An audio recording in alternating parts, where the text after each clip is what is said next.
Mafia boss installed camera to watch his paralyzed twins. What he saw the nanny doing shocked him.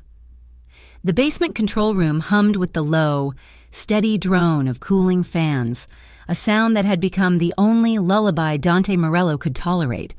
It was 3 a.m. in Harbor Heights, the time when the city usually settled into a fitful sleep. But down here, beneath the sprawling stone foundation of the Morello estate, there was no rest. There was only the blue-white glow of high-definition monitors reflecting off Dante's tired, hollow eyes. Dante sat motionless in a leather chair that cost more than most people earned in a year, his posture rigid. He was a man carved from granite and grief. His dark hair was disheveled, and the shadow of a beard darkened his jaw, masking the sharp, handsome features that had once graced socialite magazines before the world went dark. On the central screen, a live feed displayed the interior of the West Wing nursery.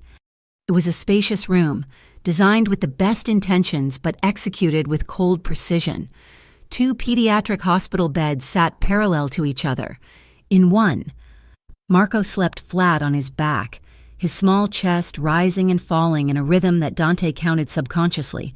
In the other, Mila was curled on her side. They were 7 years old. They looked small, fragile, and utterly broken. Dante leaned forward, his knuckles white as he gripped the armrests. He was looking for threats. He was looking for shadows in the corners, for a window unlatched, for a guard falling asleep at his post outside. But mostly, he was looking at the physical manifestation of his greatest failure. It had been 1 year.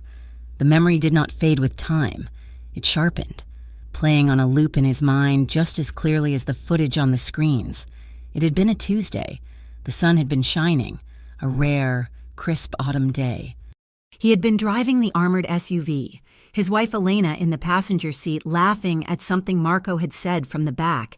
Then came the roar of an engine, the screech of tires, and the sudden deafening eruption of automatic gunfire. The bullets were meant for him.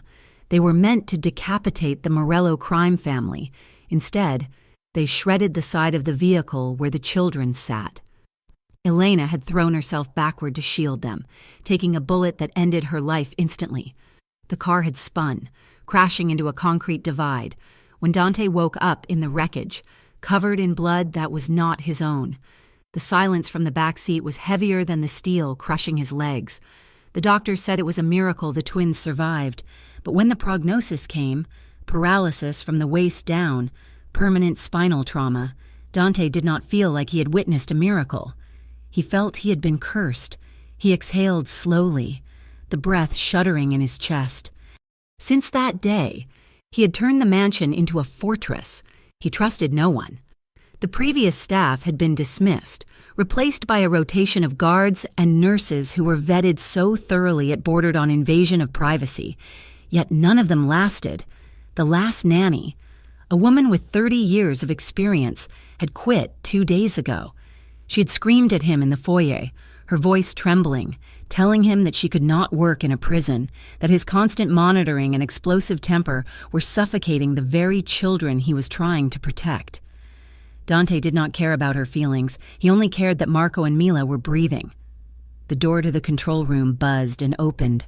Rocco, his oldest friend and consigliere, stepped in. Rocco was a bear of a man, usually jovial, but lately, his face wore the same gray fatigue that plagued the entire household. "You need to sleep." "Dante," Rocco said, his voice gravelly. "I am fine," Dante replied, his eyes never leaving the monitors. "You've been staring at them for 6 hours. The night shift is on. The perimeter is secure. Nothing is getting in here. Something always gets in," Dante muttered darkly.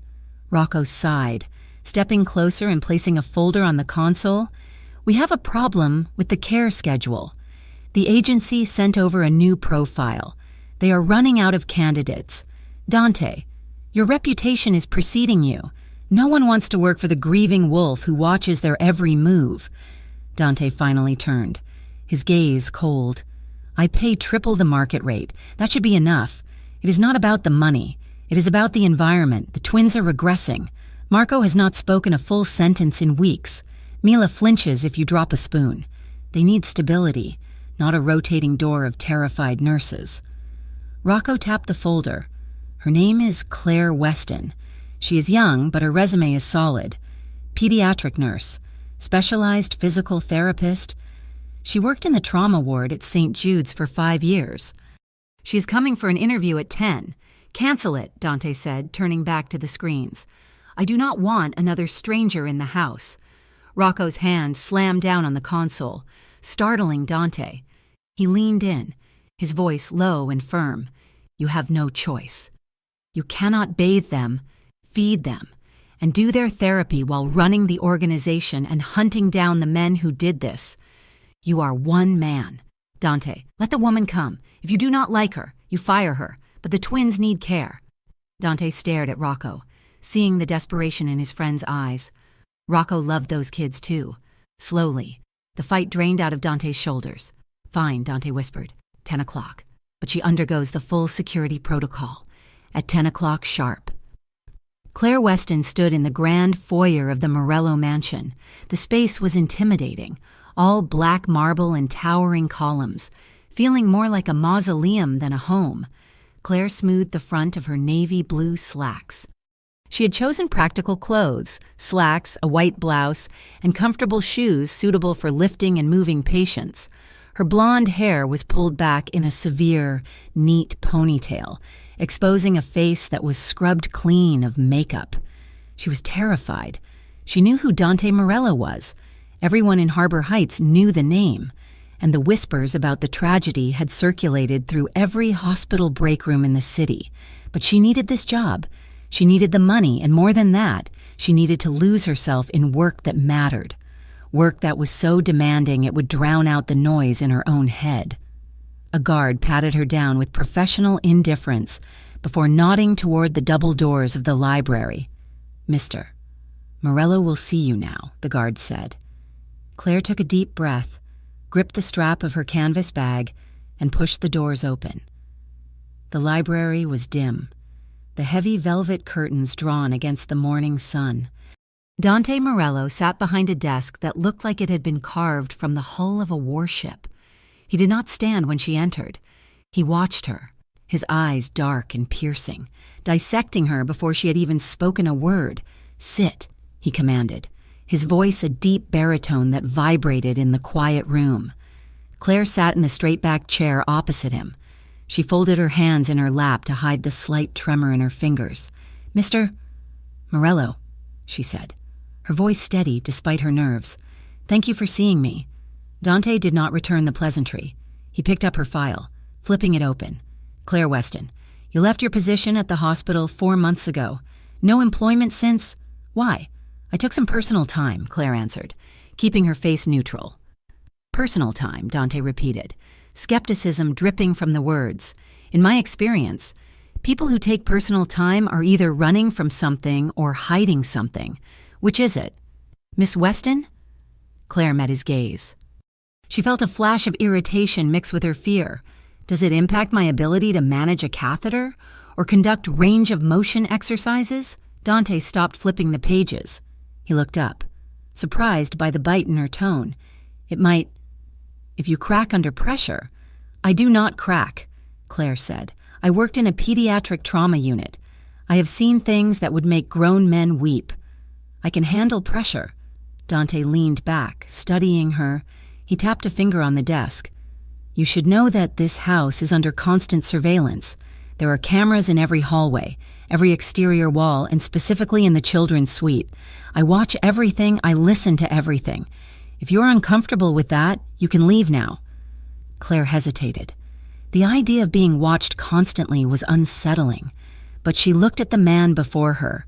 She saw the dark circles under his eyes, the tension in his jaw. This was not a voyeur. This was a father consumed by terror. I have nothing to hide, Claire said quietly, but surveillance does not replace engagement. Dante narrowed his eyes. Excuse me? Cameras can ensure safety. Mr.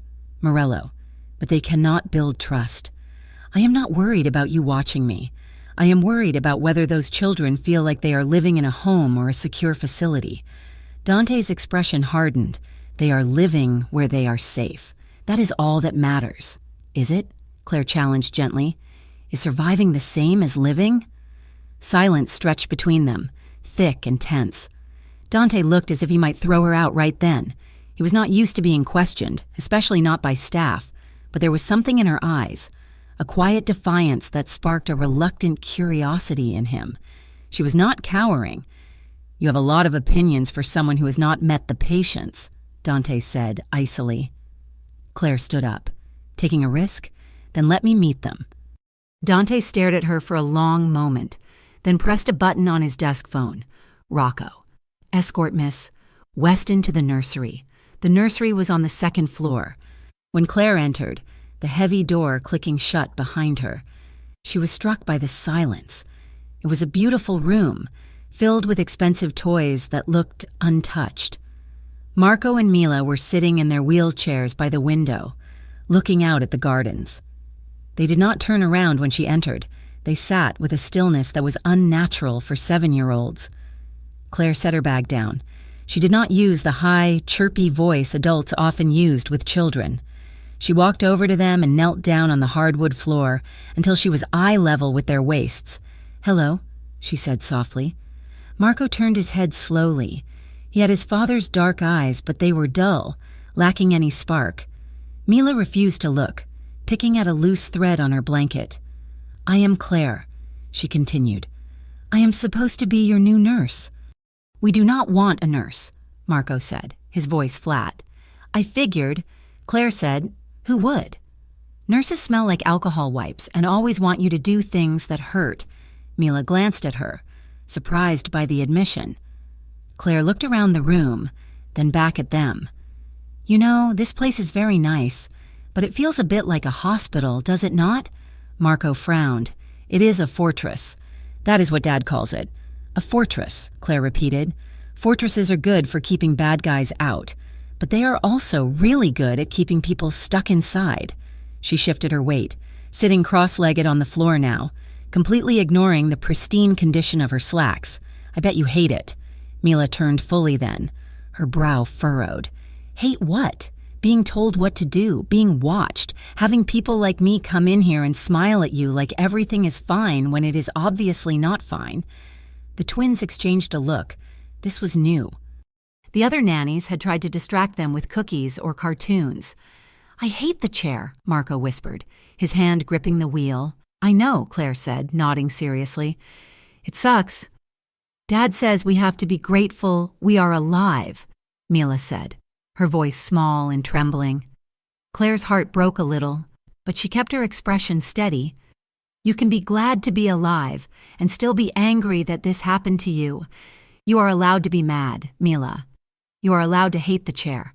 Marco, you can scream if you want. I brought earplugs." A tiny, reluctant smile tugged at the corner of Mila's mouth. "You have earplugs?" Claire tapped her pocket. "Always. In the hallway. Hidden behind the glass of a decorative mirror. A camera lens captured the entire scene. Down in the basement." Dante watched the feed. He saw Claire sitting on the floor, ignoring the protocols of distance and professionalism he usually demanded. He saw Marco leaning forward, actually engaging. He saw Mila smile. He checked the timestamp. They had been talking to her for 10 minutes. That was more than they had spoken to him in a week. Dante felt a strange tightening in his chest. It was jealousy, sharp and bitter. But beneath it was something else. Relief. That evening, the atmosphere in the house shifted. The staff seemed to walk on eggshells less than usual, though the tension of the master's presence still loomed. Dante summoned his lead technician, a nervous young man named Eric, to the control room. "I want upgrades in the West Wing," Dante ordered, pointing at the schematics on the screen. Eric blinked. "But sir, we just upgraded the sensors last month. The coverage is 100%. I want better angles," Dante insisted, his voice brooking no argument. "I want a camera positioned above the therapy mats. I want wide-angle lenses in the playroom that cover the blind spots behind the toy chests. And I want high-fidelity audio in the hallway leading to the guest room." "The guest room?" Eric asked. "That is where the new nanny is staying." Dante's eyes snapped to him. "Did I ask for your opinion on the floor plan?" "No," "Sir, do it. Tonight." Dante told himself it was for the children. He needed to ensure this new woman, this Claire Weston, was not filling their heads with rebellion. But as he traced the line of the hallway on the screen, his finger lingered over the door to her room. He wanted to know who she was. He wanted to understand how she had unlocked his children's silence in 10 minutes when he had failed for a year. It was about control. It had to be about control. Upstairs, Claire had unpacked her meager belongings in the guest room. It was luxurious, far nicer than her cramped apartment in the city, but it felt cold. She placed a framed photograph on the nightstand. It was a picture of her from 2 years ago, smiling, surrounded by a group of bald, grinning children in hospital gowns. She looked younger in the photo, lighter. She touched the glass, a shadow of pain crossing her face. That version of Claire was gone, burned away by a night in the ER she still could not speak about. She opened a cardboard box and took out a stack of medical textbooks, their spines cracked and worn. She set them on the desk. Claire stood in the middle of the room and looked at the door. She looked at the vent in the ceiling. She did not see a camera, but she felt the weight of an unseen gaze. The hairs on the back of her neck stood up. "He's watching," she whispered to herself. She should have been angry. She should have felt violated. Instead, she felt a surge of determination. Let him watch. Let him see that she was not going to break. "I will not fail them," she murmured to the empty room. Not this time. Night settled over the mansion. The silence was absolute, heavy as a woolen blanket. Dante sat in his study, a glass of amber whiskey untouched on the desk. He pulled his tablet closer and opened the app that controlled the internal feeds. He told himself he was just checking the perimeter, but his thumb went straight to the nursery camera. The room was dim, lit only by a nightlight, but Claire was there. She was sitting on the rug between the 2 beds. She had a storybook in her lap, but it was closed. The twins were awake, looking at her. Dante turned the volume up. "I do not want you to think I am here to fix you," Claire was saying, her voice low and melodic. "You are not broken toys. You are just different now." "I want to walk," Marco said, his voice thick with sleep and sadness. "We will work on that," Claire said. "We will work on getting strong. But Marco, listen to me. Even if you never walk the way you did before, your life is going to be big. It is going to be huge." "How?" Mila asked. "Because you are still you," Claire said fiercely. "That car ride took your legs. It did not take your brain. It did not take your heart. It did not take your ability to be funny or mean or smart. Do not let that one day be the only day that matters." Marco scowled, looking down at his hands. "Dad thinks it is the only day that matters." Claire reached out, covering Marco's small hand with her own. Her voice softened, but it carried a steel spine. "Your dad loves you so much that he is blind with it. He is scared, but we are going to show him that he does not have to be scared anymore. We are going to make him see you. Not the wheelchairs. You—" Dante froze. The words hit him like a physical blow. He stared at the screen, at the woman who was dismantling his carefully constructed world of grief with simple sentences. He felt a flash of white-hot anger. How dare she speak for him? How dare she presume to know his fear? But as he watched Mila's eyes gloss over with tears, not of sorrow, but of being understood, the anger collided with a profound, aching gratitude. He had been so busy protecting them from death that he had forgotten to remind them how to live. Dante turned off the tablet, the screen going black. He picked up the whiskey and downed it in one burn. He stared into the darkness of his study, the silence no longer empty, but filled with the echo of the nanny's promise. He would watch her. He would watch every move she made, and if she could truly bring his children back to him, he would burn the world down to keep her safe. But if she gave them false hope, if she broke them— Dante set the glass down with a sharp clink. "Game on. Miss Weston," he whispered. The sun had barely breached the horizon, casting a pale, gray light over Harbor Heights. But Dante Morello was already awake. Sleep was a luxury he could no longer afford, a vulnerability he had trained himself to despise. He sat up in his massive bed, the sheets cold on the empty side where his wife used to sleep, and reached immediately for the tablet on his nightstand. It was a reflex now, as natural as breathing. He tapped the icon for the camera feed. He expected to see the stillness of the nursery, the rise and fall of small chests under heavy blankets. Instead, the nursery was empty. Dante frowned, his pulse kicking up a notch. He swiped to the therapy room feed. The image that resolved on the high-definition screen made his blood run cold. Claire Weston was there. It was 6 a.m, an hour before the scheduled wake-up time. She was dressed in yoga pants and a fitted tank top, her hair pulled back in a messy bun, strands escaping to frame a face flushed with exertion. But it was not her appearance that stopped Dante's heart. It was what she was doing. The wheelchairs were pushed to the far corner of the room, empty. On the floor, amidst a sea of blue padded mats, lay his children. They were not strapped in. They were not supported by the expensive, rigid braces the specialists insisted upon. They were on their stomachs, struggling. Dante brought the tablet closer to his face, his jaw tightening until his teeth ached. This was a violation of every medical protocol he had paid thousands of dollars to establish. The doctors had been clear. Keep the spine aligned, minimize strain, focus on passive manipulation. Claire was doing the opposite.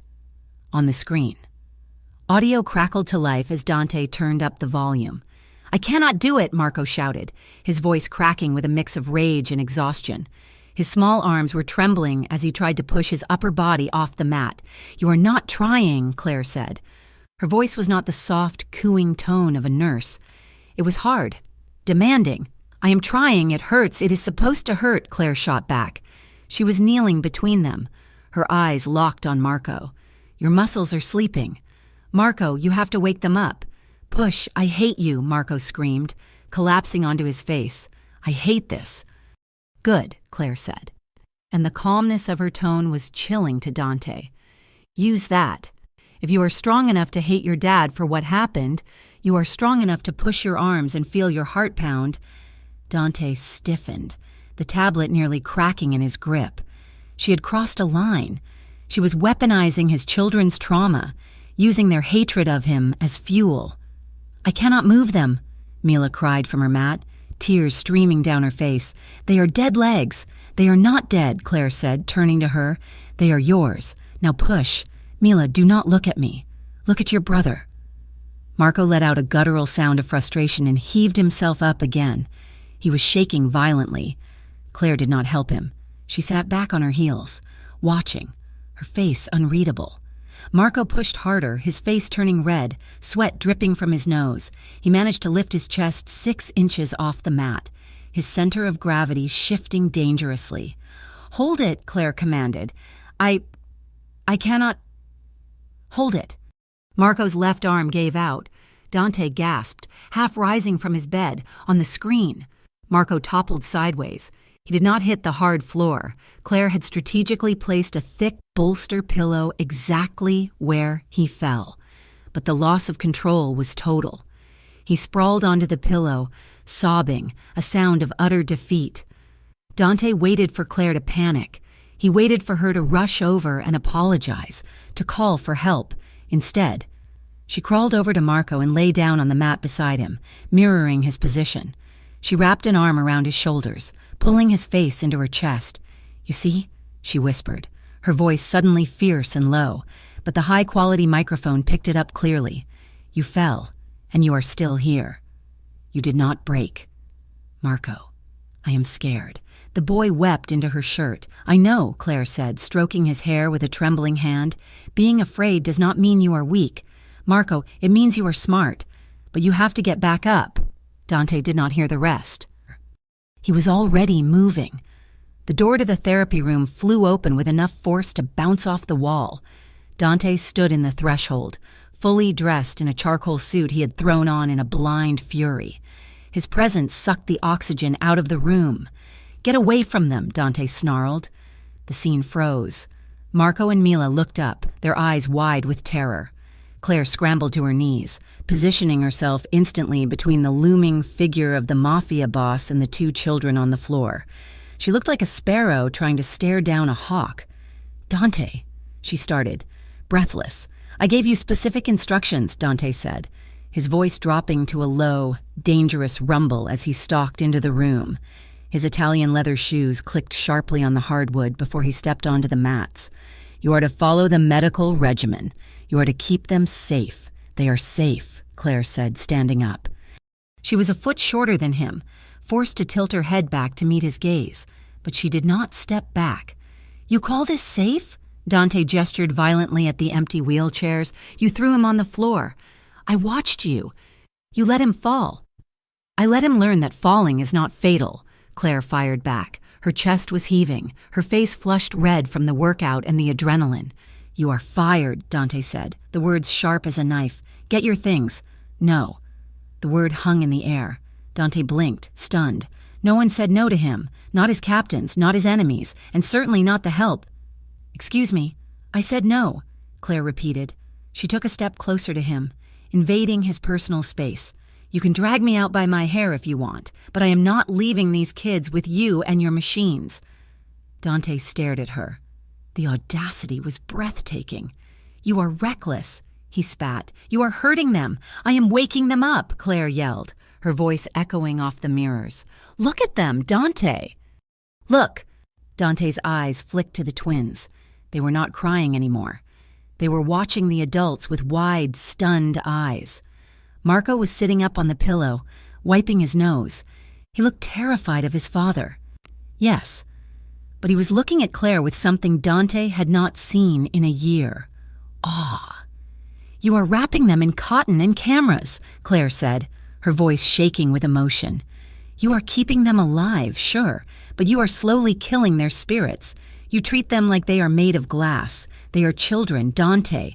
They are resilient, but not if you keep treating them like victims. I protect them because I failed them," Dante roared, the confession tearing out of his throat before he could stop it. The silence that followed was deafening. Claire's expression softened, the anger draining away to reveal a raw, aching pity that Dante hated more than the shouting. "I know," she whispered, "but you cannot save them by keeping them paralyzed." Dante stared down at her. He was close enough to smell her, vanilla shampoo and the salty tang of sweat. He could see the pulse fluttering wildly in the hollow of her throat. He wanted to shake her. He wanted to throw her out of his house. But mostly, God help him, he wanted to pull her against him. The attraction hit him like a physical blow. It was inappropriate. It was dangerous. And it was undeniable. The air between them crackled with a tension that was not just rage. He saw her pupils dilate as she looked up at him. Saw her breath hitch. She felt it too. Dante took a step back, putting distance between them before he did something unforgivable. He adjusted his cufflinks, his mask of icy control sliding back into place. "You will stick to the medical guidelines." "Miss Weston," he said, his voice strained, "if I see you risking their safety again, you will not just be fired, you will be removed. Do you understand?" Claire swallowed hard, nodding once. "I work for their future, Dante, not for your pride." Dante turned on his heel and walked out, slamming the door behind him. His hands were shaking. Dante spent the rest of the day in the control room. He did not work on the shipping manifests. He did not review the collections from the downtown district. He watched the footage.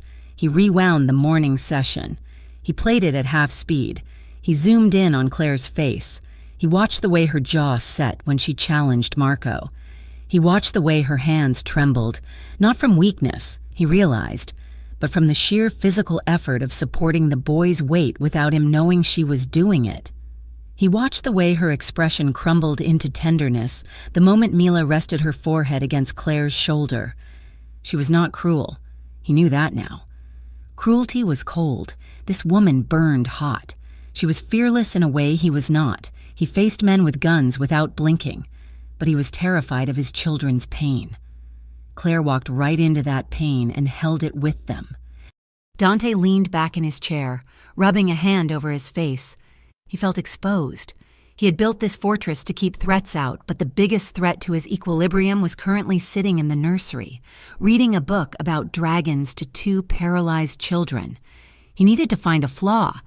He needed to prove she was wrong, that her methods were dangerous, so he could justify the fear gnawing at his gut. He kept watching, searching for a slip-up. Midnight. The house was a tomb. Dante could not sleep. The image of Marco falling onto the pillow kept looping in his mind, superimposed with the image of the car crash. He opened the tablet. The nursery was dark, lit only by the faint glow of the nightlight shaped like a star. Claire was there again. She was sitting in a chair between the beds, but she was leaning forward, her elbows on her knees. Marco was asleep, or pretending to be. Mila was awake, staring at the ceiling. "Tell us about the boy," Mila whispered. The audio was crystal clear thanks to the new microphones. Claire sighed, a sound of heavy sorrow. His name was Leo. What happened to him? He was very sick, Claire said softly. He had a heart that was too big for his body. Literally. We tried everything. I stayed with him every night for 3 weeks. I thought if I just cared enough, if I fought hard enough, he would stay. But he didn't. No, he didn't. There was a long silence. Dante held his breath. "That is why you came here?" Mila asked. Claire reached out and smoothed the blanket over Mila's legs. "I came here because I was tired of watching from a chart. I wanted to fight for kids who still had a chance to win. I wanted to help you get strong." Mila turned her head on the pillow. "Daddy does not think we can win." Dante flinched. "He's scared." "Mila," Claire said. "He's mean." Marco's voice came from the other bed.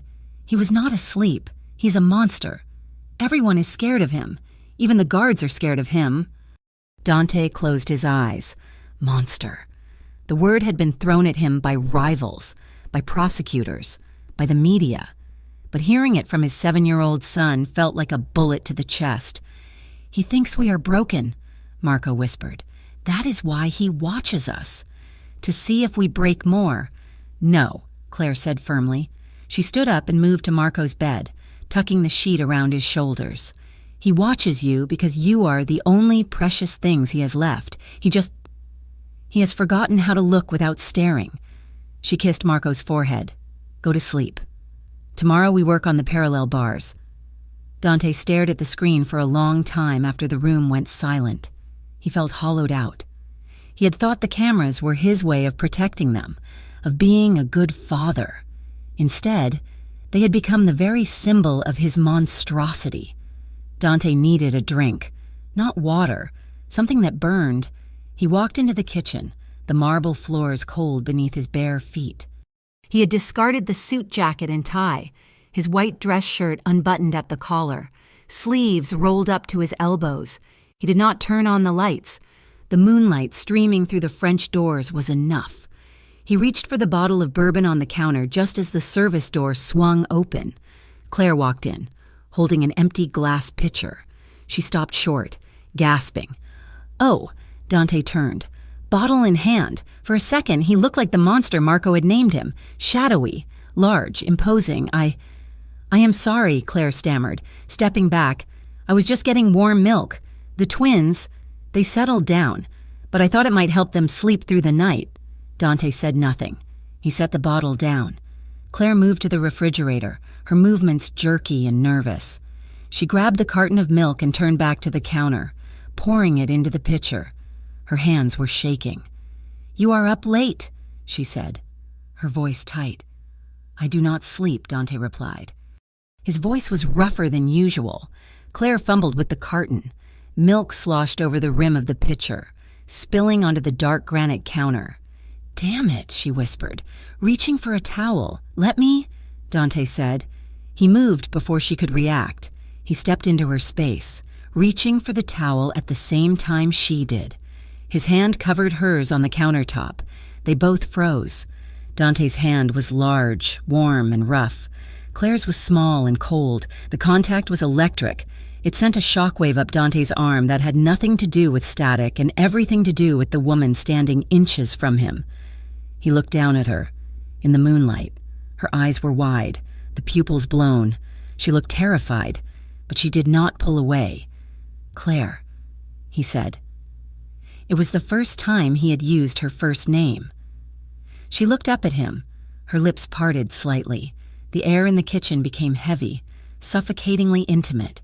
He could see the faint freckles across the bridge of her nose. He could hear the catch in her breath. He remembered the way she had shielded his children. He remembered the way she had held Marco. He remembered the twins calling him a monster and looking at her. He wondered if she saw a monster too. He leaned in, just an inch. It was a gravitational pull he could not resist. His thumb brushed against the side of her hand, a caress that was startlingly tender. "You heard them, didn't you?" Claire whispered. "On the monitors." Dante's jaw tightened. "I hear everything." She stepped back then, jerking her hand away as if burned. The spell broke. I have to get this to them," she said, her voice trembling.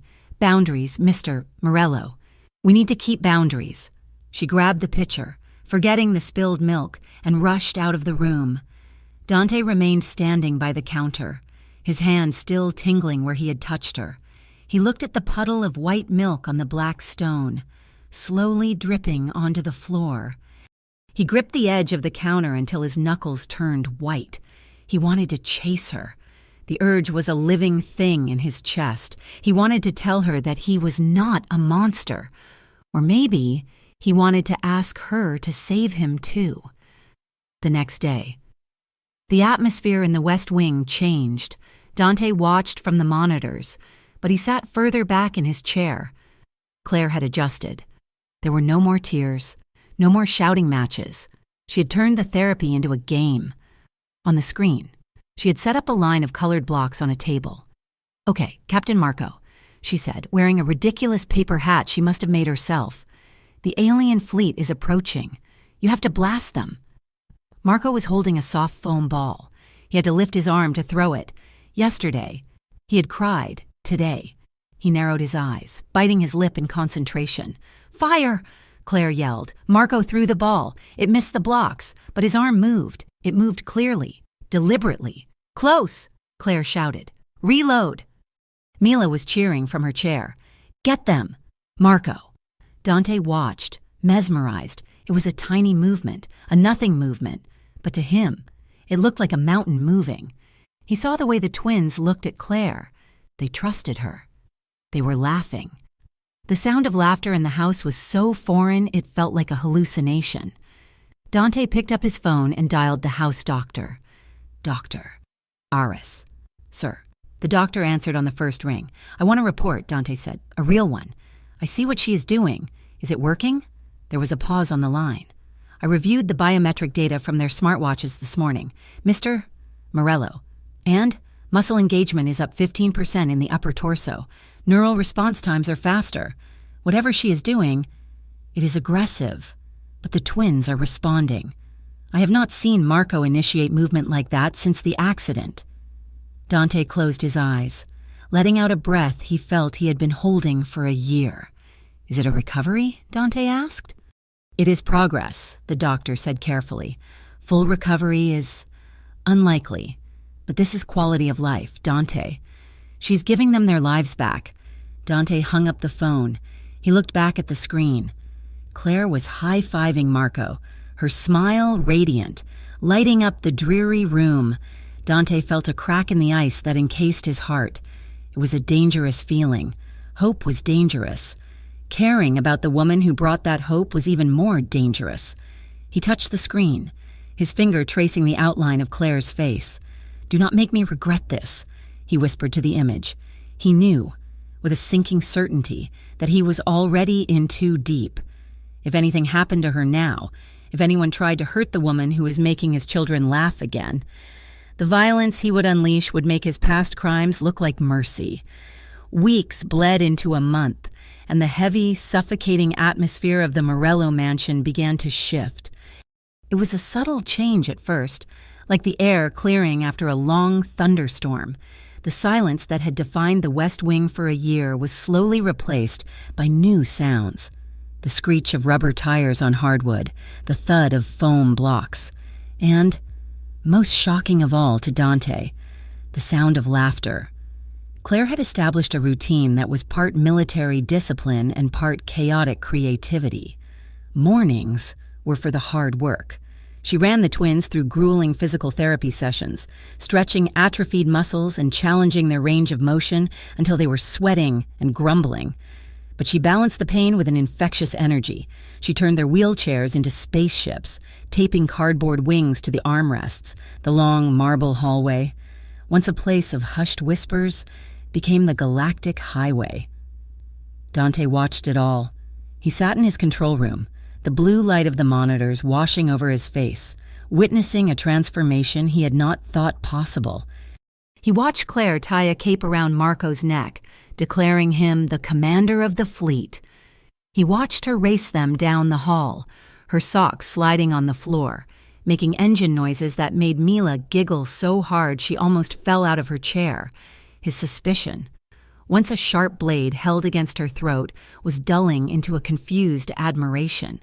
He found himself zooming in not to check for safety hazards, but to see the expression on Claire's face when she thought no one was looking, the exhaustion she hid from the children, the fierce determination in her jaw, the way she brushed a stray hair from her forehead.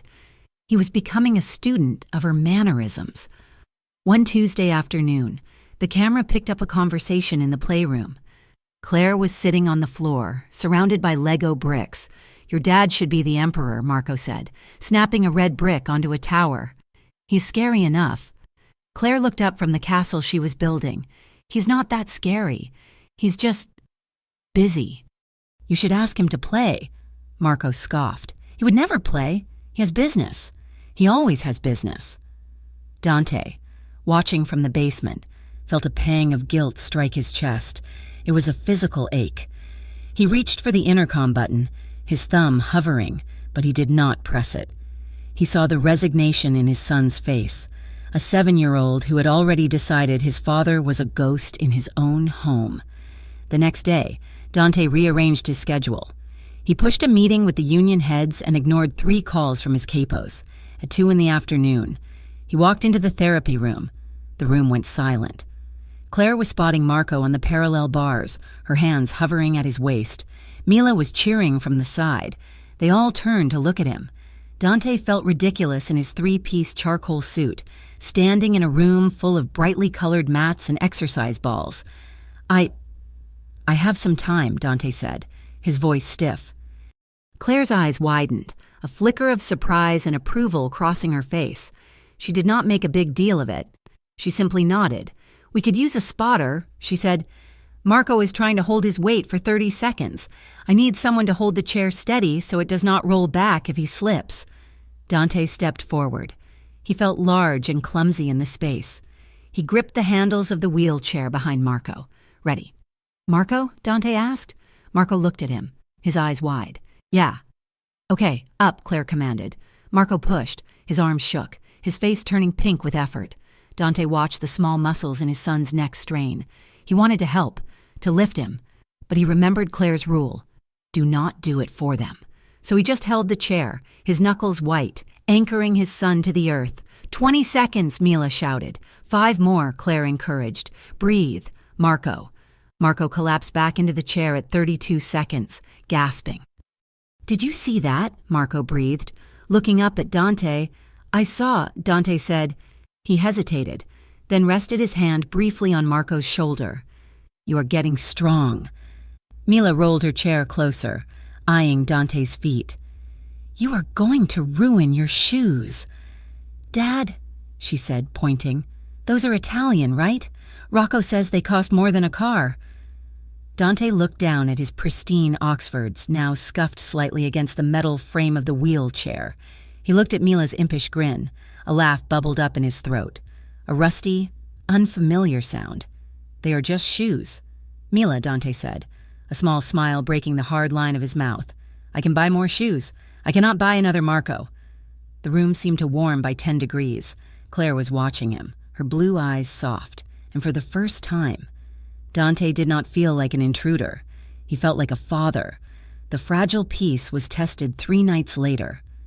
A severe storm rolled in off the coast, battering harbor heights with gale-force winds and torrential rain. Thunder shook the foundation of the mansion. At midnight, a bolt of lightning struck a transformer down the road. The power in the mansion died instantly. The emergency generators kicked in with a low hum, but the transition caused a glitch in the security grid. In the control room, the wall of monitors flickered and went black. Dante surged out of his chair, panic seizing him. For him, blindness was death. If he could not see the perimeter, if he could not see the twins, the monsters could get in. He began frantically typing commands into the reboot sequence, his fingers flying, sweat beading on his forehead. The door to the control room opened. Dante spun around, his hand instinctively going to the gun holstered under his desk. Before he realized it was Claire. She was holding a flashlight, wearing oversized sweatpants and a t-shirt. "The power is out upstairs," she said. "The twins woke up scared. I got them back down, but I saw the lights flicker down here." Dante turned back to the black screens. "The system is rebooting. It takes 4 minutes. I am blind for 4 minutes." He sounded breathless, bordering on frantic. Claire stepped into the room. The blue glow was gone, leaving them in the dim, yellow light of the backup emergency bulbs. She saw the terror etched into his features, not the cool, calculated menace of a crime boss, but the raw panic of a traumatized man. "Dante," she said softly, "the doors are magnetic locked. The guards are outside. No one is getting in just because the cameras are off. I need to see," Dante grated out, hitting the enter key repeatedly. "If I do not see them, I do not know they are safe." "You know they are safe because you are here," Claire said, moving closer. She placed her flashlight on the console, the beam hitting the ceiling and casting long shadows. Dante stopped typing. He looked at her. "You live your whole life through these screens," Claire observed gently. She gestured to the wall of black glass. "You watch them sleep. You watch them play. You watch me teaching them." "It is necessary," Dante defended, though his voice lacked its usual bite. "Is it? Or is it just easier than being there?" Claire asked. She leaned against the console, close enough that he could smell the rain that had caught her earlier and the lavender soap she used. Sometimes watching life is not the same as living it. "Dante, you are missing the texture of it. You can see Marco laugh on a screen, but you cannot feel the way his chest shakes when he does it." Dante stared at her, the truth of her words cutting through his defenses. He felt suddenly exhausted, the weight of the last year pressing down on his shoulders. "I do not know how to do anything else anymore," he admitted, his voice low. "The world outside, it takes things. It takes everything." Claire studied his face, the harsh lines softened by the dim light. "When was the last time you went outside for something that was not business? Just to feel the sun? Or get a coffee?" Dante offered a faint, humorless smile. It was a tragic expression. "I do not remember."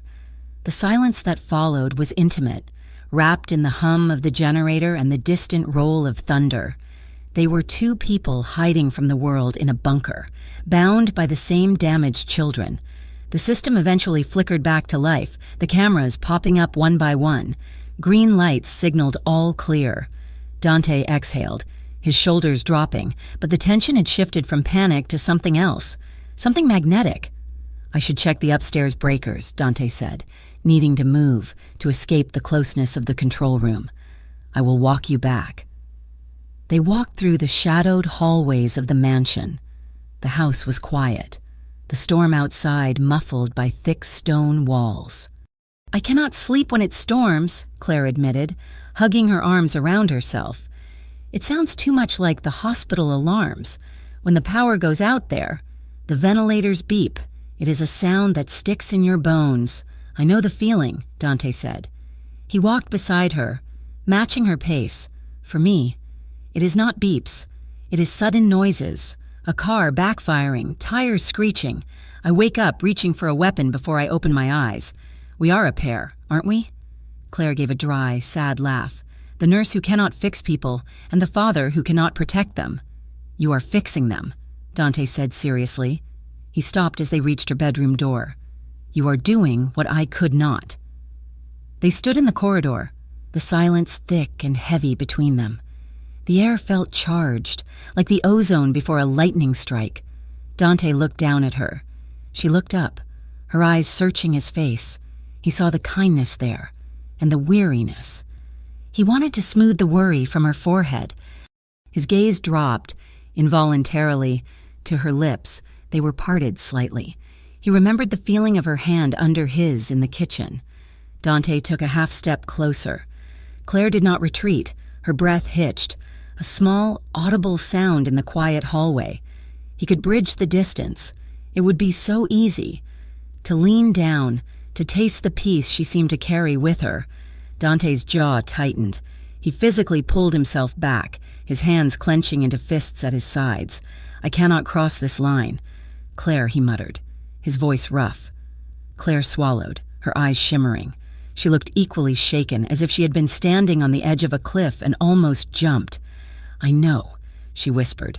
"Thank you," Dante said, his voice straining, "for walking me back, or letting me walk you back." "Thank you for walking me home," Claire said softly. "Like we are normal people." She slipped into her room and closed the lock.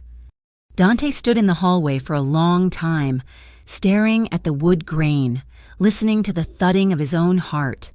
The outside world did not care about their fragile domestic progress. 2 days later, Rocco cornered Dante in the study. "The Draven Syndicate is pushing," Rocco said, tossing a packet of surveillance photos onto the desk. "They have been scouting the perimeter. We picked up a guy 3 blocks over with a telephoto lens focused on the West Wing. They are asking questions. Dante, they know about the twins. They know about the nanny." Dante felt the cold, icy dread seep into his veins. "She is a liability," Rocco said bluntly. "Civilians are weak points. Send her away. Get a male nurse. Someone with combat training?" "No," Dante said immediately. "Dante, be reasonable. If they grab her, they will not grab her because she is not leaving the house."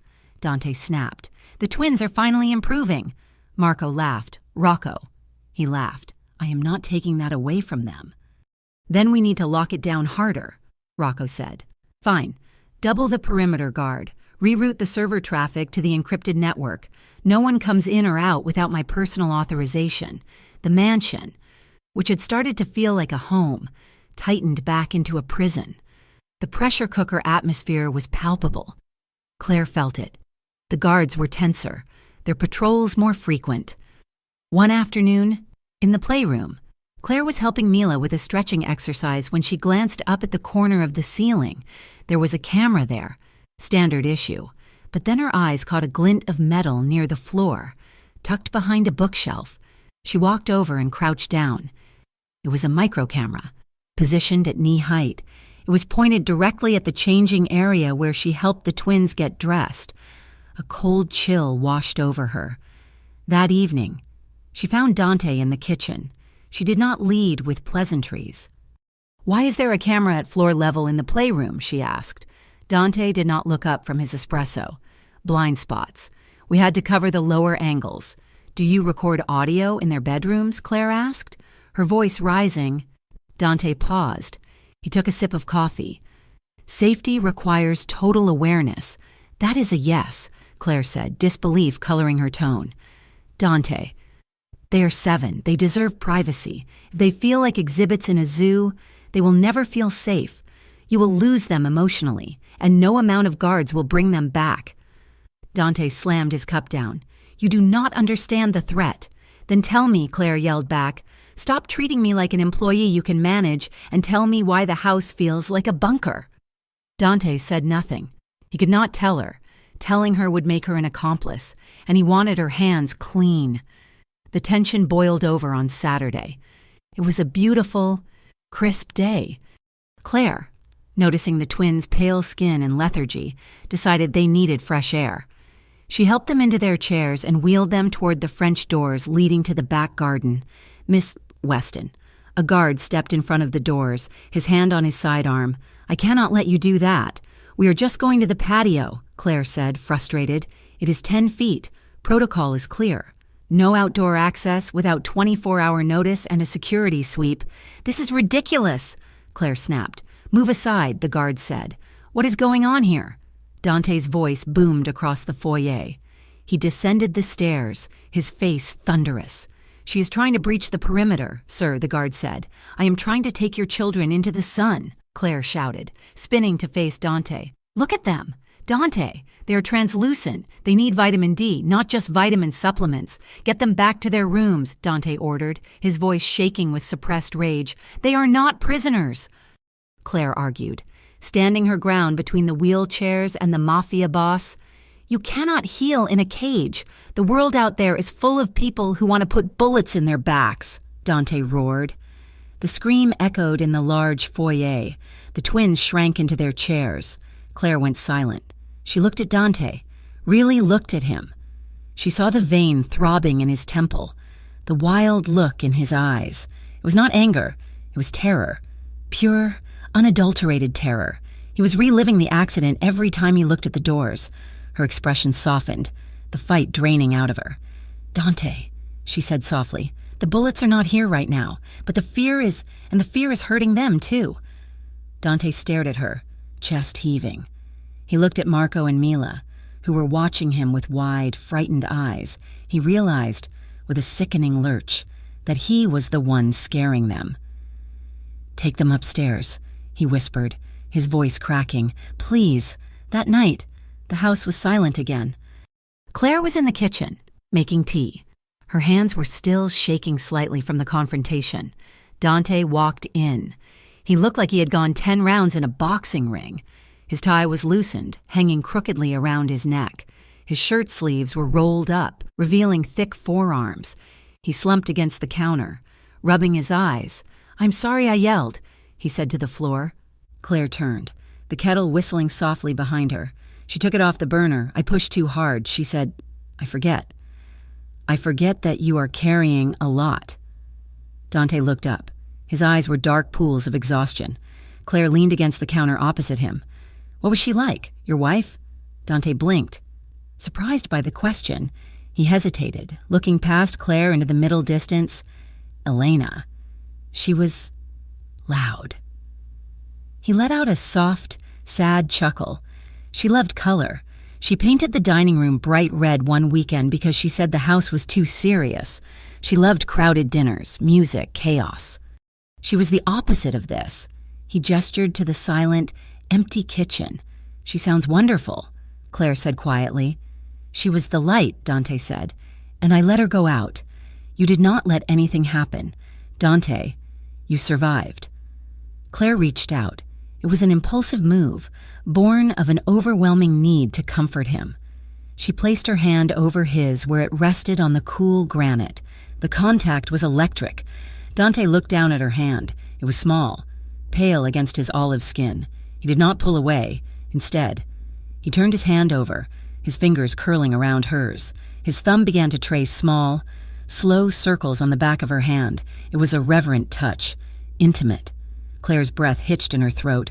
Her heart began to hammer against her ribs. She looked up, and Dante was looking at her with an intensity that made her knees weak. The air in the kitchen grew heavy. For a few suspended seconds, the cameras, the guards, the wheelchairs, the Mafia, it all fell away.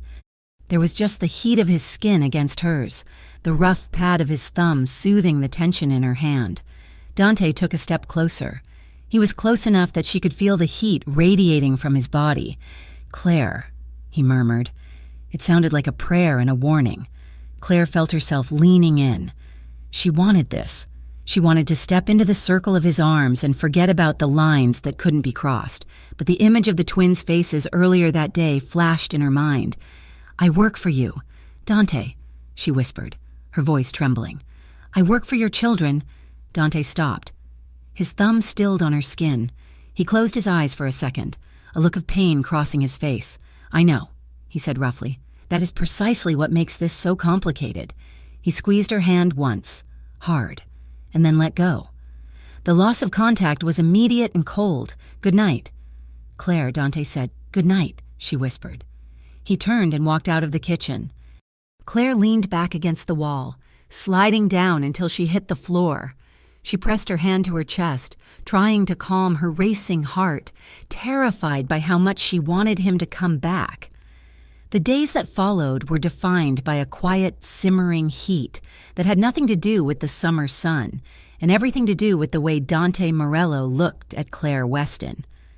It was in the stolen glances across the therapy room when Marco managed to lift a 2-pound weight, a feat that had seemed impossible a month ago. It was in the soft, private smiles they exchanged over the twins' heads when Mila successfully navigated her wheelchair through a complex obstacle course of couch cushions. It was in the lingering goodnights at the foot of the stairs, where the air between them grew thick with unspoken words. The mansion, once a cold mausoleum of marble and grief, began to breathe. The twins, perceptive in the way only children can be, sensed the shift. They started to relax around their father.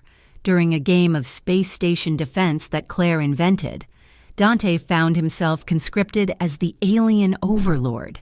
He stood stiffly at first, but when Mila shouted for him to surrender or face the laser beam of doom, a flashlight she was wielding with surprising dexterity, he raised his hands in mock defeat. "I surrender to the fleet," Dante said, his voice grave but his eyes twinkling as he looked at Claire. The twins erupted in cheers. For the first time in a year, the sound echoing off the high ceilings was joy, not silence. But the world outside the gates did not share in their domestic peace. The shadows were lengthening.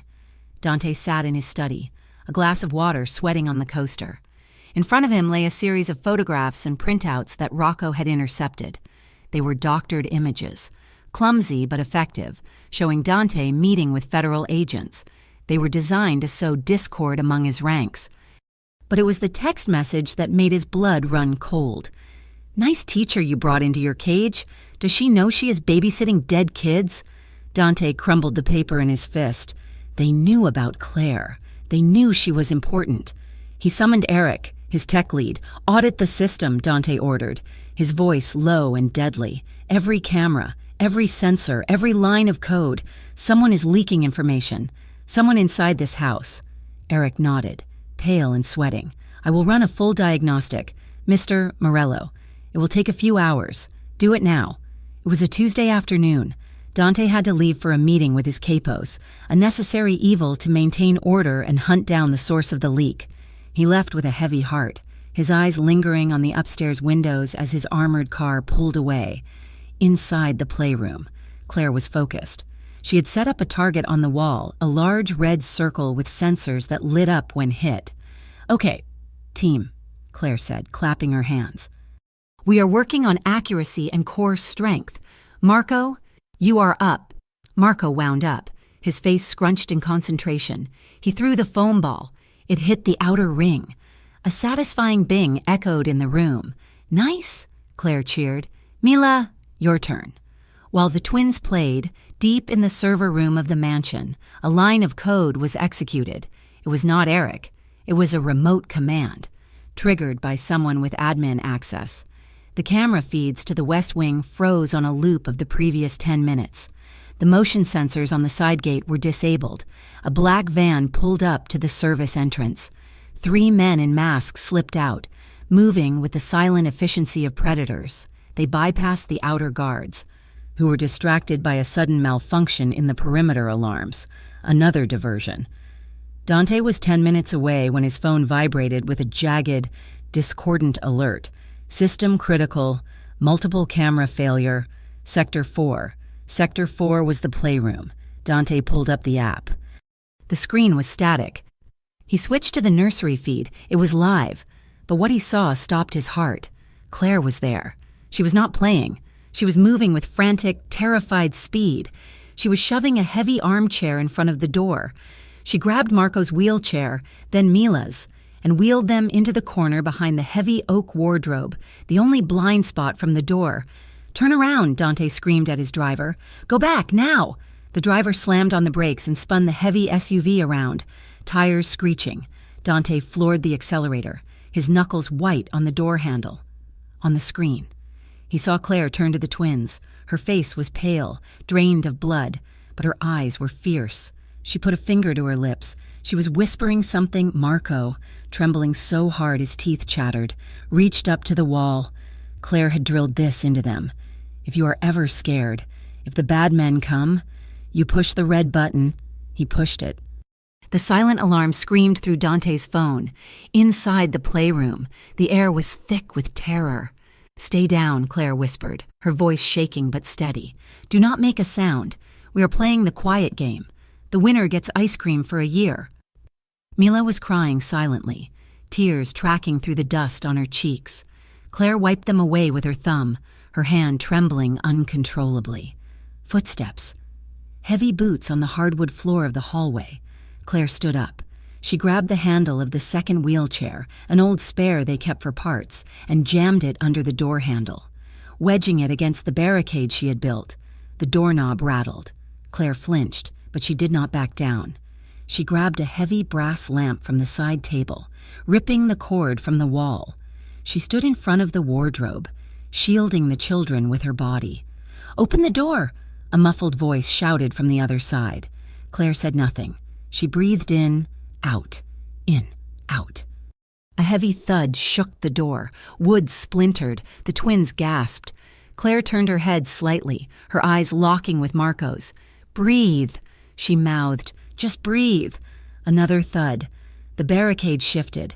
Claire threw her weight against the armchair, grunting with the effort. She was small. She was not a soldier, but she was a barrier. Dante's SUV smashed through the front gates, metal shrieking. He was out of the car before it stopped moving. Gunfire erupted from the West Wing hallway.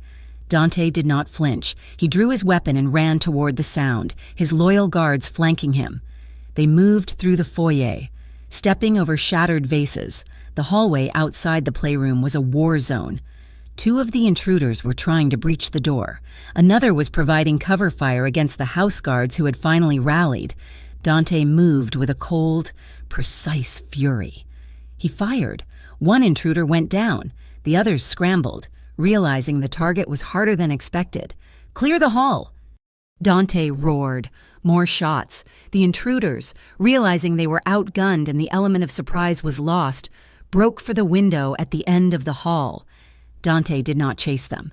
He holstered his weapon and threw himself at the playroom door. "Claire," he shouted. "Open it, it is me. Inside." Claire heard his voice. The adrenaline that had been holding her upright suddenly vanished, leaving her knees weak. "Dante," she choked out. She pulled the wheelchair back, her hands fumbling. She dragged the armchair aside. The door flew open. Dante stood there, his chest heaving, his eyes wild. He looked past her, instantly scanning the room. He saw the twins huddled in the corner, safe. Then he looked at her. Claire was standing in the middle of the wreckage. There was a small cut on her forehead where a splinter of wood had hit her. Bruises were already blooming on her arms from where she had slammed against the barricade. She was shaking so hard she looked like she might shatter. Dante dropped to his knees in front of her.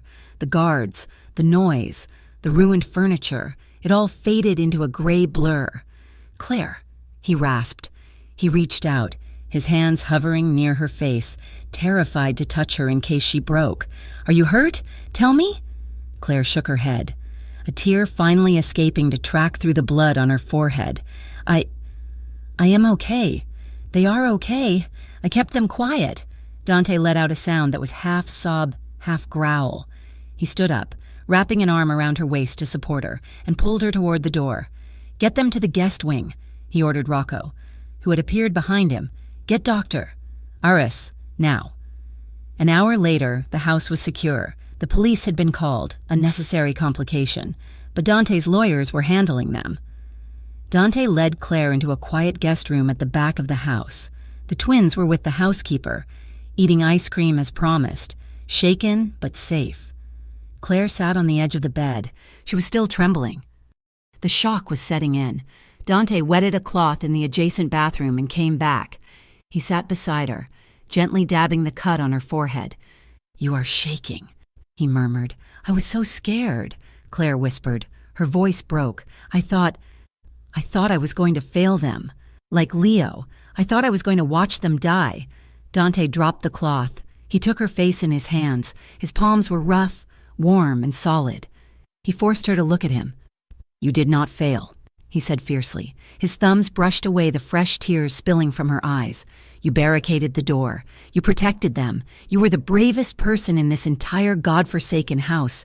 Claire, braver than me. I just reacted, Claire sobbed. You fought, Dante corrected. You fought for my children. He looked at her.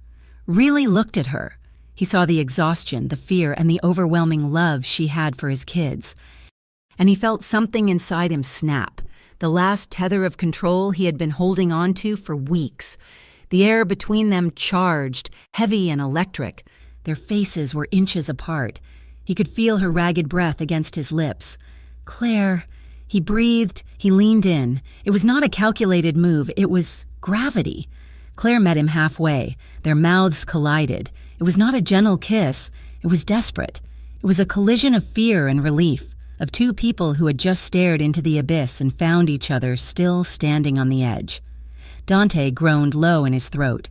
His hands slid from her face to the back of her neck, tangling in her hair, pulling her closer. He needed to feel her. He needed to know she was real, that she was warm, that she was alive. Claire's hands clutched at his shirt, bunching the fabric in her fists. She kissed him back with a fierce intensity, pouring all the terror of the last hour into the contact. She felt the rapid, hammering rhythm of his heart against her chest, matching her own. He tasted like coffee and desperation. She tasted like tears and salt. Dante's hand moved to her waist, pulling her flush against him. The kiss deepened, slowing down, becoming less frantic and more consuming. His lips moved against hers with a tenderness that belied the violence of his world. He kissed her like she was the only clean thing left in his life. They broke apart, gasping for air, but they did not pull away. They rested their foreheads together, eyes closed, sharing the same shaky air. Dante's hand came up to cup her cheek again, his thumb tracing her bottom lip. He was trembling too. I could have lost you, he whispered. The words raw. I could have lost all of you, but you didn't. Claire breathed. We are here. She opened her eyes. They were blue and deep and filled with a confusing mix of desire and reality. The twins, she whispered. They need us. The words were a bucket of ice water, but necessary. Dante squeezed his eyes shut for a moment, fighting the urge to pull her back down, to lose himself in her and forget the war outside. He nodded slowly. You are right. He pulled back, creating a few inches of space that felt like miles. He looked at her one last time, his gaze lingering on her swollen lips, the cut on her forehead. He leaned in and pressed a soft, lingering kiss to the spot right between her eyes. Thank you, he said against her skin. He stood up, offering her his hand. She took it. He pulled her to her feet, steadying her when she swayed. Come on, he said, his voice thick with emotion. Let's go check on them. They walked out of the room together, not touching, but the invisible thread connecting them had been pulled taut. Unbreakable now. The days following the attack passed in a blur of reinforced steel and shattered nerves. Dante Morello did not just tighten security, he suffocated the property with it. The perimeter guards were doubled. The windows were fitted with blast-proof film, and the sensors were recalibrated to detect a squirrel at 50 yards. Yet, amidst the turning of screws and the locking of gates, something fundamental inside the house had shifted. The twins, Marco and Mila, were no longer just children in wheelchairs. They were survivors, and they knew it. They clung to Claire with a ferocity that spoke of shared trauma. Where she went, they followed, their wheels squeaking on the hardwood like ducklings, but surprisingly, they also gravitated toward Dante. He was no longer the distant shadow in the suit. He was the man who had burst through the door with a gun to save them. He spent more time in the West Wing, sitting quietly in the corner of the playroom, not checking emails, just watching. His presence, once heavy with judgment, now felt like a shield. Then came the knock on the door that no amount of reinforced steel could stop. It was a Wednesday morning. A black sedan, not an armored SUV, pulled up to the gate. A woman in a sensible beige suit stepped out, flashing a badge that made the guards pause. Child Protective Services. Dante met her in the foyer, his face a mask of stone, but his stomach churned with a nausea he hadn't felt since the accident. Claire stood beside him, her hand resting protectively on the back of Mila's wheelchair. "Mr. Morello," the investigator said, her voice crisp and devoid of warmth. "We received an anonymous tip regarding the welfare of your children. The allegations include an unsafe environment, exposure to violence, and psychological abuse through excessive surveillance." Dante's eyes narrowed. "That is absurd, is it?" The investigator pulled a tablet from her bag. "We were sent digital files, footage." She tapped the screen. There, in high definition, was the clip from weeks ago. It showed Claire in the therapy room. It showed Marco falling. It showed him crying. But the clip had been edited. The audio of Claire whispering encouragement was gone, replaced by silence. The gentle way she helped him up was cut. It just looked like negligence. Then the investigator swiped. A montage of the cameras in the bedrooms, the bathrooms, the therapy room. The allegation suggests you are running a prison. Mr. Morello, not a home. The children are watched 24/7. That is not standard care. That is psychological confinement. Claire felt the blood drain from her face. The very thing she had fought against, Dante's obsession, was now the weapon being used to tear the family apart. "We need to speak to the children," the investigator said. "Alone?" "No," Dante said immediately. "You can be present, but you cannot speak," she countered. "If you refuse, I will return with a court order and police escort to remove them immediately." The threat hung in the air like smoke. They sat at the long dining table. It felt like an interrogation. The investigator sat opposite the twins, her pen hovering over a notebook. "Marco." "Mila," she said gently, "do you feel safe here?" Mila looked at Claire, then at Dante. I guess so. The bad men came, but Dad stopped them. And Claire," the investigator gestured to her, "does she make you do things that hurt?" Mila hesitated. "Sometimes therapy hurts, but it is good hurt? Like stretching. She helps us be brave." The investigator made a note. "And the cameras? Do you know about the cameras?" Marco shifted in his chair. He looked small and anxious. "Yeah, Dad watches us. Does that bother you?" Marco shrugged, his eyes darting to Dante. "He has screens downstairs. He sees everything, sometimes. Sometimes I wish I could just hide. But he says he has to watch, or the monsters will get us." Dante's jaw clenched so hard a muscle feathered in his cheek. He saw the investigator write, "Father instills fear of outside world. Paranoia." Claire felt sick. She saw the trap closing. Someone had taken the truth, Dante's broken, desperate love, and twisted it into something ugly. The investigator closed her notebook. "This is concerning. Mr. Morello, the combination of the recent violence at your home and the invasive nature of your monitoring system. I am recommending a full review. There will likely be a court hearing next week to determine custody status." She stood up. "Until then, the children can remain, provided the security environment is normalized, and provided there are no further incidents," as soon as the door closed behind her. Dante strode toward the basement. He did not run, but his stride was long and furious. Claire followed him. "Dante," she called out. He ignored her. Bursting into the control room, Eric, his tech guy, was already there, looking terrified. "Pull the logs," Dante ordered, his voice shaking. "Who sent that footage?" I have been tracking it, sir. It came from an IP address routed through 3 proxies. But the source file. The source file was downloaded from this server. Dante froze, inside. He pushed Eric aside and began typing frantically. He pulled up the archived footage the investigator had shown. He watched the clip of Marco falling. He watched the audio waveforms. "Here," Dante pointed, his finger stabbing the screen. "The audio track is clipped. See the gap? Someone removed your voice." "Claire." They removed the context. He pulled up another file. It was a log of camera access. "User ID, admin_alpha. That is my login," Dante whispered. "But I was at a sit-down when this file was copied." He turned to Eric. "Who else has admin_alpha access?" Eric swallowed hard. "Only you, sir. And Victor. For emergencies. Victor." Dante felt the floor drop out from under him. Victor was his right hand. Victor was the man who had stood beside him at his wife's funeral. Victor, who had access to the security codes, the schedules, the cameras. The traitor was not just a rat, it was his brother in arms. And he was using Dante's own sickness, his need to watch, to control, to destroy him. Dante sank into his chair, his head in his hands. "I did this," he rasped. "I built the cage, and now they are using it to take them away." Claire stood in the doorway. She had heard enough. She turned and walked back upstairs, her heart breaking with every step. An hour later, Dante found her in the guest room. The door was open. Claire was standing by the bed, a small duffel bag open. She was folding a sweater, her hands shaking violently. "What are you doing?" Dante asked from the doorway. His voice was dead, hollow. Claire did not look up. She shoved the sweater into the bag. "I have to go," she said, her voice tight.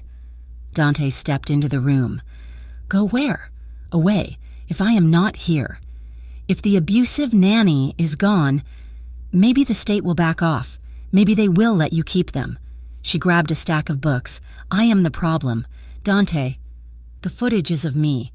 The investigation is about my methods. If I remove myself, the case gets weaker." "Stop," Dante said. "I cannot stay and watch them be taken away because of me," Claire cried, finally looking at him. Her eyes were red-rimmed. Dante crossed the room in 2 strides. He grabbed her wrists, stopping her frantic packing. "They are not taking them because of you," he said, his voice rough. "They are taking them because of me, because of my enemies, because of my paranoia." He released her hands, but he did not step back. He stood close, his large frame filling her vision. "You said I created a world where love is watched instead of lived," Dante said quietly. "You were right. I thought if I saw everything, I could stop the pain, but all I did was record it. And now I have given Victor the weapon to hang me with." Claire looked at him, seeing the utter defeat in his eyes. "I fell in love with them," she whispered, a confession that hung in the air like a desperate prayer. "I fell in love with those kids, Dante, and I think I fell in love with you." Dante went still. "And that terrifies me," Claire continued, tears spilling over. "Because your life, it is soaked in violence. It is cameras and guns and betrayals. I cannot save you from that, and I cannot save them if I am just another target." Dante looked at her, his dark eyes searching hers. He saw the fear, but beneath it, he saw the love she had just admitted to. It hit him harder than a bullet. "You think I do not know that?" he murmured. "Why do you think I have been watching the feeds less this week?" Claire blinked. "What?" "I have been watching you," Dante confessed, "in person. I sit in that room and I listen to you breathe, because I cannot stand the distance of the screens anymore. I cannot stand watching you be amazing from a basement while I rot in the dark." He took a step closer, crowding her against the open door of the wardrobe. There was no menace in it, only a raw, magnetic pull. "When I saw you on the floor, covering my children with your body, when I saw you ready to die for them, something inside me shifted. Claire, permanently. I realized I would trade every camera, every gun, every dollar I have, just to be the man who deserves that kind of loyalty." Claire's breath hitched. She was boxed in, her back against the wood, Dante's body shielding her from the rest of the room. He raised his hand, pressing it flat against the doorframe beside her head. "I do not deserve you," he whispered, his voice husky with emotion. "I am a monster. Marco was right. No," Claire breathed. "You are just a man who is hurt." Dante's other hand came up, cupping her cheek. His thumb brushed her skin, a touch so tender it made her knees weak. "I want you. Claire, God, I want you." He leaned in. Claire did not pull away. She tilted her head up, meeting him. The kiss was slow. It was not the frantic collision of the panic room.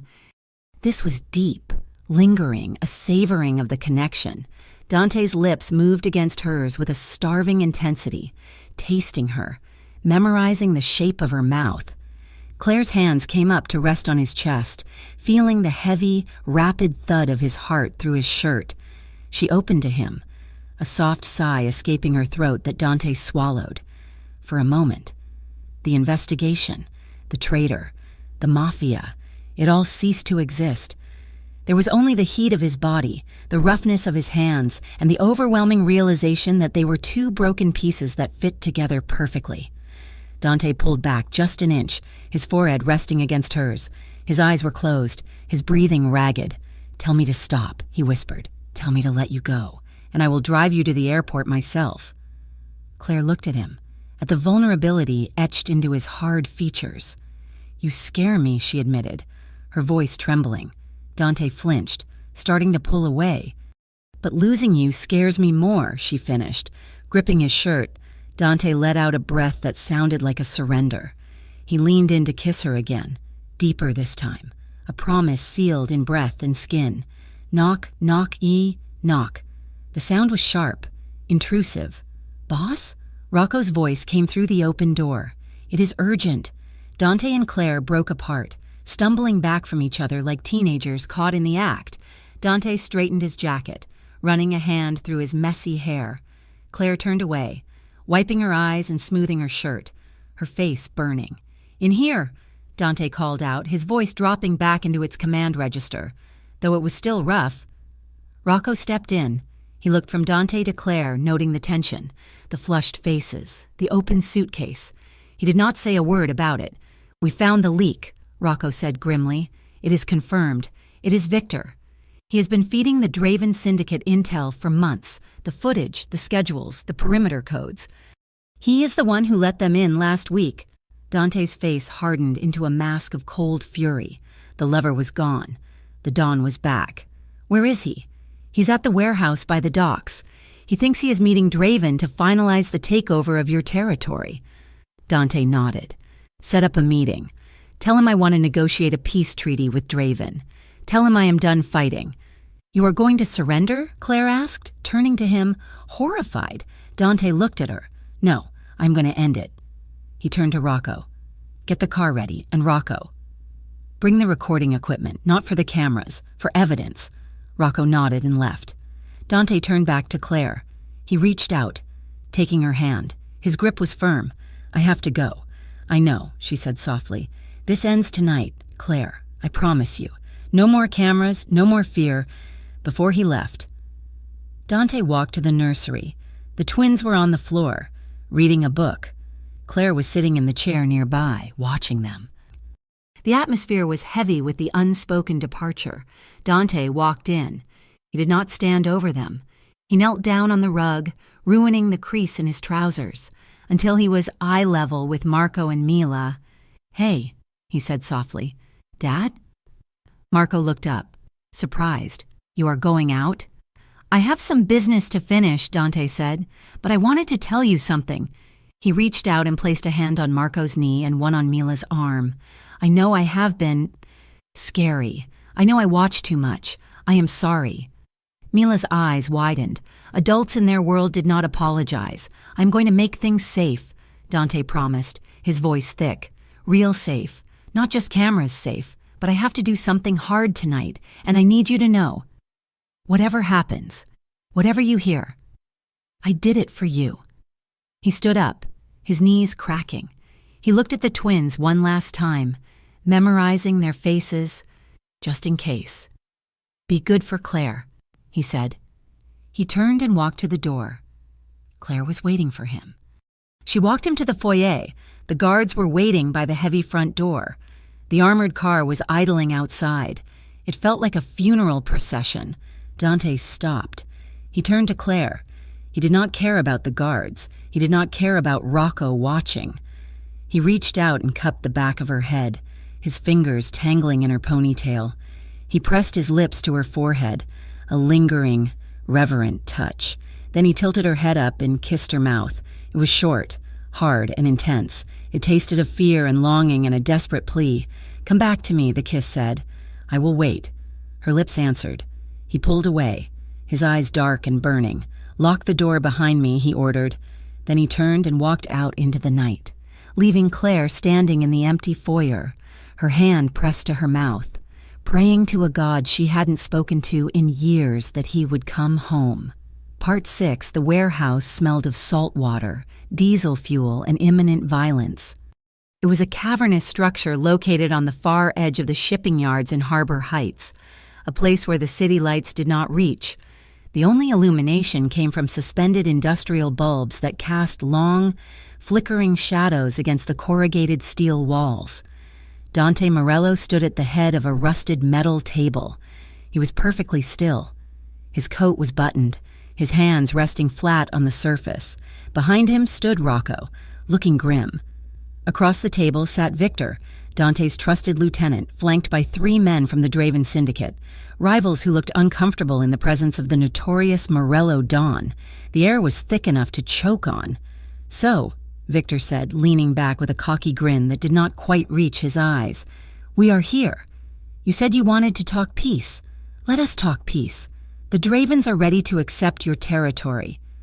Dante did not speak immediately. He looked at Victor, a man he had known for 20 years, a man who had held Marco when he was a baby. The betrayal tasted like ash in Dante's mouth. "We are not here to talk peace." "Victor," Dante said. His voice was low, devoid of the rage Victor likely expected. It was the voice of a judge delivering a verdict. Dante reached into his pocket and slid a thick manila envelope across the metal table. He followed it with a small, black flash drive. "What is this?" Victor asked, sneering. "Proof," Dante said calmly. "That is a log of every data packet you sent to the Dravens. It is also the original, unedited footage you stole from my server, the footage you doctored to call child services on my family." Victor's smile faltered. He glanced at the Draven representatives. "He's lying," Victor said quickly. "He's desperate." Dante ignored him, looking directly at the lead Draven man. "He has been playing both sides. He sold you my roots, yeah, but he also sold you out to the feds to cover his own tracks. Check the drive. He has been building a dossier on your operation to buy himself immunity when he takes my crown." The mood in the room shifted instantly. The Draven men turned their gaze toward Victor. It was a predatory shift. Victor stood up, his chair scraping loudly against the concrete. "You are crazy, Dante. You are paranoid. Everyone knows you lost your mind when the kids got hurt." "I did," Dante admitted softly. "I lost my mind, but I found it again, and I am done being played." 5 miles away, the mansion was quiet, but it was the silence of a held breath before a scream. Claire was pacing in the therapy room. The twins were supposed to be sleeping, but they were awake, sitting up in their beds, watching her through the open door. "Is Dad coming home?" Marco asked, his voice small. "Yes," Claire said, forcing a smile that felt brittle. "He is just finishing work." She picked up the security tablet Dante had given her. It was a sleek black device, linked to the house's internal grid. She tapped the screen to check the perimeter, just to reassure herself. She frowned. The feed for the south gate flickered and went black. Then the kitchen camera did the same. "That is weird," she muttered. Then she saw it. A red notification banner scrolled across the top of the screen. "System override, manual entry, Sector 2. Sector 2 was the service entrance. Claire felt a cold dread wash over her. This was not a glitch. Someone was turning off the eyes of the house, and they were doing it with an access code. Someone was already inside, at the warehouse. The tension snapped. Victor, realizing he was cornered, did not beg. He drew his weapon. He did not aim at the Draven men. He aimed at Dante. Gunfire erupted. The sound was deafening in the enclosed space, echoing like thunder. Dante dove to the right as the first bullet sparked against the metal table. He felt a sharp, searing burn across his upper left arm. A graze, hot and bloody, but he did not stop moving. He rolled behind a stack of shipping crates, his world narrowing down to a single, primal imperative: survive. Rocco was returning fire, shouting orders. The Draven men were shooting at Victor. Victor's men were shooting at everyone. It was chaos. Dante pulled his phone from his pocket. He was not just hiding. He was recording. He held the device up, capturing the shouting, the distinct sound of Victor ordering his men to kill the witness. It was the final nail in the coffin. But as he pressed the save button, his phone buzzed. Claire. He answered it, pressing the phone to his ear despite the deafening noise. "Claire? Dante." Her voice was high, tight with panic. The cameras are going down. The doors are opening. Someone is in the house. Dante's blood ran cold. Colder than it had ever been. The pain in his arm vanished. Victor sent a cleanup crew, Dante realized with sickening clarity. "Get to the safe room," Dante roared into the phone, his voice ragged. "Do not wait. Take the twins and lock the door. Do not open it for anyone but me. I am going," Claire cried. Dante hung up. He looked at Rocco, who was reloading behind a forklift. "We have to go," Dante shouted. "Now." Claire dropped the tablet. "Boys," she yelled, running into the bedroom, into the chairs. "Now, this is a drill." Marco and Mila saw the look on her face. They did not argue. They scrambled from their beds, dragging their bodies with frantic urgency. Claire lifted Mila, swinging her into the pink wheelchair. She grabbed Marco by the waist and hoisted him into his blue one. She did not strap them in. There was no time. She pushed them into the hallway. The house was dark. The intruders had cut the main power. "Where are we going?" Mila whimpered. "The secret room," Claire said, breathless, behind the study. "Just like we practiced." She pushed both chairs at once, her arms straining. The carpet created drag, slowing them down. She heard footsteps on the stairs, heavy boots, men's voices. "Check the bedrooms," a voice commanded. Claire's heart hammered against her ribs like a trapped bird. She reached the study door and kicked it open. She shoved the chairs inside and slammed the door, locking it. But the safe room was not the study. It was behind the study. She ran to the bookshelf on the far wall. She pulled the false book, The Count of Monte Cristo, and the heavy mechanism clicked. The bookshelf swung outward, revealing a dark, steel-lined corridor. "Go," Claire whispered. She pushed the chairs over the threshold. The safe room door was at the end of a short tunnel. It was a heavy, industrial steel door designed to withstand a bomb. Claire shoved Marco in, then Mila. She grabbed the handle of the steel door to pull it shut. It was heavy, immensely heavy. And the hinges were stiff from disuse. She pulled, grunting with effort. It moved 2 inches. "Mommy!" Mila screamed. Claire spun around. The study door she had just locked exploded inward with a crash. A silhouette stood in the broken frame. Backlit by a tactical flashlight. "There she is," the man growled. Claire's instincts took over. She was not a fighter. She was a nurse. But a nurse protecting children is a dangerous thing. She grabbed a heavy bronze bookend from the desk near the entrance of the tunnel. "Hey!" she screamed. The man raised his gun. Claire threw the bookend with everything she had. It spiraled through the air and smashed into the man's shoulder. He grunted, jerking the gun. A shot fired, wild and high, shattering the plaster ceiling. The noise was deafening. The twins screamed. Claire grabbed the handles of the wheelchairs. "Push!" she yelled to the twins. "Push your wheels, we have to get inside." She rammed Marco's chair deeper into the tunnel, then shoved Mila's. The man was recovering. He was coming toward the tunnel. Claire grabbed the steel door handle again. She planted her feet.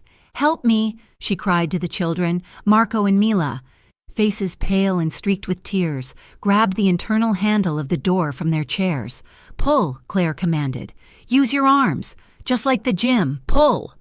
Marco gritted his teeth, the veins in his small neck popping. Mila pulled with a guttural cry of effort. They used every ounce of strength Claire had helped them build over the last few months. The heavy door groaned. It began to swing. The intruder reached the tunnel entrance. He raised his gun. "No!" Claire shrieked. She threw her body weight against the door. The twins pulled. The steel slab slammed shut just as a bullet sparked against the frame. Claire threw the locking bolts. 1, 2, 3. She collapsed against the cold metal, sliding down to the floor. Inside the small, concrete room, the only sound was the harsh, ragged breathing of 3 terrified survivors. Dante Morello was driving with one hand. The other arm was wrapped in a makeshift tourniquet that was already soaked through with red. He was doing 100 miles an hour down the highway. Rocco was in the passenger seat, on the phone. "Do it," Dante said, his voice dead calm. "Call Agent Miller." Rocco looked at him. "Boss, if you make that call, there is no going back. You are done. The life is done." "I know," Dante said. He stared at the road, his eyes burning. "Make the call." Rocco dialed. He put it on speaker. "Miller." Rocco said, "Morello is ready to deal. I am listening," a crisp voice answered. "I want federal protection," Dante said, shouting over the roar of the engine. "For Claire Weston, for Marco and Mila Morello. Immediate extraction, WITSEC, the highest level." "And in exchange?" Miller asked. "Everything," Dante said. "I give you the servers. I give you the ledgers. I give you the Draven Syndicate, and I give you the traitor Victor. I testify. I burn it all down." There was a pause. "We are dispatching units to your location now," Miller said. "Do not die before we get there. Dante." The sirens came first, a wailing chorus that cut through the night, inside the safe room. Claire held the twins. They were huddled in the corner on a cot, wrapped in thermal blankets. "Listen to me," Claire whispered, stroking Marco's hair. "Those are the good guys. Those are the sirens that mean help is here." Outside, the mansion was a swarm of activity. Federal agents, clad in tactical gear, stormed the grounds. The intruder, who had been trying to drill through the safe room lock, heard them and fled, disappearing into the woods only to be tackled by a K-9 unit near the perimeter fence. The warehouse was already secured. Victor was in handcuffs, bleeding and cursing. Dante's car screeched to a halt at the front steps. He fell out of the driver's seat. He ignored the agents shouting at him to get on the ground. He ignored the pain in his arm. He limped toward the front door. "Dante!" Rocco yelled. Being restrained by an agent, Dante pushed through the door. He ran to the study. He saw the bookshelf open. "Claire!" he shouted, his voice breaking. The bolts on the inside of the steel door clanked back. Slowly, the heavy door swung open. Claire stood there. She looked small, dusty, and terrified. Dante dropped to his knees. He could not stand anymore. The twins rolled out past Claire. "Dad," Marco cried. Dante gathered them in. He wrapped his good arm around Marco and pulled Mila's chair close with his legs. He buried his face in Marco's shoulder, shaking. He was weeping. The great, terrifying Dante Morello was weeping in the wreckage of his study. Claire stepped forward. She saw the blood on his sleeve. She saw the devastation in his face. She knelt beside him. She put one hand on his shoulder and the other on Mila's arm, completing the circle. "We are okay," she whispered, tears streaming down her dusty face. "We are okay. The hospital was bright, sterile, and safe. It smelled of antiseptic, a smell Claire usually associated with work, but tonight it smelled like survival. It had been 4 hours. The twins had been evaluated. No injuries, just shock. Doctor." Iris stood by the bed where the twins were finally sleeping. He looked at Dante and Claire, who were standing in the corridor. "Their vitals are stable," the doctor said quietly. And Dante, the strength they showed tonight, pulling that door, it is remarkable. I think with continued therapy, looking at how their core strength held up under stress, we might be looking at partial mobility aids by next year. Walkers, maybe crutches. Dante nodded, unable to speak. He looked through the glass at his sleeping children. The doctor walked away, leaving them alone. Dante leaned against the wall. He had been stitched up, his arm in a sling. He looked 10 years older than he had that morning. "I made a deal," he said to the floor. Claire looked at him. "What kind of deal?" "The kind that ends it. I am turning state's evidence. I am giving them everything. The organization is dead." He looked up at her. His eyes were dark pools of sorrow. "We are going into witness protection. Claire, new names, new history. A ghost life." He took a breath. "You do not have to come. You are innocent in this. You can walk away. You can go back to your life. Find a man who does not have blood on his hands. You should go." He pushed off the wall, turning away from her because he could not bear to watch her leave. Claire took 2 steps and grabbed his good hand. She spun him around. She reached up and cradled his face in her hands. Her touch was firm, grounding. "You idiot," she said softly. Dante blinked. "You think I fought a gunman with a bookend just to quit now?" Claire asked, her eyes searching his. "You think I taught those kids to be strong just to leave them?" She brushed her thumb over his cheekbone. "You chose them, Dante. You chose your children over your power. That man. The man who burns down his empire to save his kids. That is the only version of you I could ever love, and I do love him." Dante let out a ragged sound. He leaned down. This time, the kiss was not desperate. It was not hurried. It was slow. It was deep. It was a seal on a promise. Dante pressed his body against hers, careful of his arm, but needing the contact. He kissed her like a man who had been drowning and finally found the surface. Claire kissed him back, her hands sliding to his shoulders, holding him there. They stood in the quiet hospital corridor, exhausted, battered, and homeless, but completely found. 6 months later, the house was yellow. It was small, with peeling paint on the shutters and a porch that creaked, sitting on a quiet street in a town that appeared on very few maps. There were no gates, there were no guards. In the living room, the furniture was pushed to the walls. In the center of the room stood a set of parallel bars, bought second-hand online. Dante sat on the floor. He was wearing jeans and a t-shirt. On his ankle, a black electronic monitor blinked a steady green light, the price of his freedom, the tether that kept him bound to this radius. He did not mind it. It was lighter than the crown he used to wear. Claire stood at the end of the bars, her arms open. "Okay, Marco. Focus. Heel, toe, heel, toe." Marco gripped the bars. He was sweating, his face a mask of concentration. He wore leg braces now, sleek plastic ones. He took a step, then another. His legs shook, but they held. "You got this, buddy!" Mila cheered from her spot on the sofa. She had already done her laps. Marco took one final, lurching step and let go of the bars. Falling forward, Dante caught him. Dante caught him easily, swinging him up into a hug. 3 steps. Dante laughed, spinning him around. "That is a new record." Claire walked over, wrapping her arms around both of them.